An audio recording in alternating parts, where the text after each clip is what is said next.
Welcome back to TV5 News at 9. It is time now for Legally Speaking with Buckfire Law Firm. Joining us this morning, attorney Bob Lancey. Thank you so much for calling in, Bob. We appreciate it. Good morning, Colette. Thanks for having me. Good morning. You are welcome. Okay, Attorney Lancey, today we're talking about legal rights for flood victims. It's been, I can't even believe this, nearly 3 months since the Edenville and Sanford dams failed. But is it too late for victims to file a claim? No, and that's been a common question, and we continue to sign up cases, and it is not too late. I mean, we've talked about deadlines in the past and deadlines that have come and gone, but we continue to sign up clients, and we continue to encourage viewers and people affected to contact our office. That's great to know. Now, the companies that own and operate the failed dams have filed for bankruptcy. So what does that mean for residents who are actually a part of the lawsuits?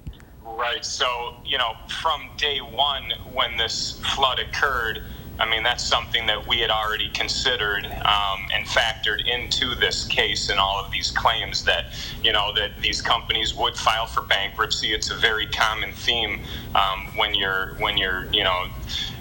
defendant or your target is a corporation, an LLC, really any type of company. So that was anticipated, and it really doesn't change anything as it relates to how we've been handling the claims and the litigation. It was anticipated, and we continue to move forward with the litigation. Now, this is very important for people to know about. Tell us about the important deadline coming up for people who are a part of these lawsuits, Attorney Lancey.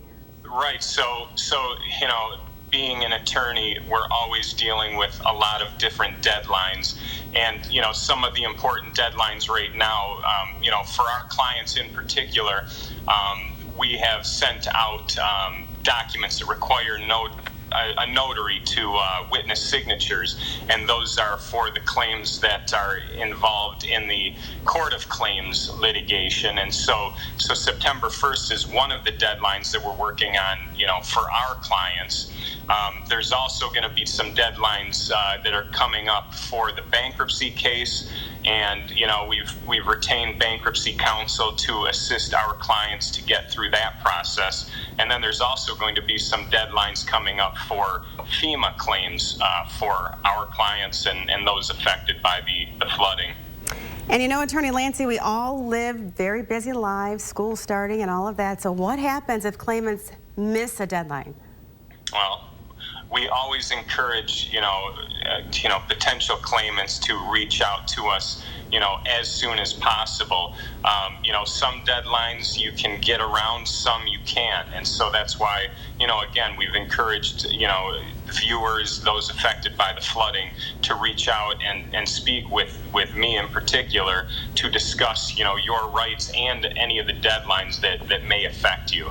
Now, this is a very important question, Attorney Lancey. Can people who actually received aid from FEMA or made insurance claims also be a part of the class action lawsuits? Right. So the answer is yes.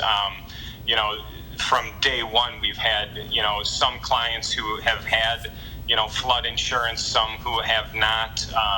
The FEMA claims, that was a topic of discussion early on, and obviously we had to wait until the state and federal governments, came out with their packages for the victims, and that has now happened. And as many of your viewers may know, there's been at least $40 million attributed to the victims. Okay. And so what we have done is we've generated an email that we're sending to each of the clients that we represent that's going to tell them what their rights are as it relates to FEMA claims, how to apply for FEMA benefits, and those benefits are going to be above and beyond what we're able to recover from our litigation. So we encourage each of our clients to apply for the FEMA benefits. But in addition to that, for some of the viewers that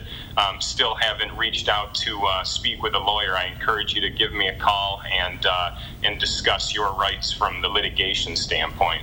Well, people want to know about this, Attorney Lancey. What about victims who did not suffer direct damage? Do they have a claim?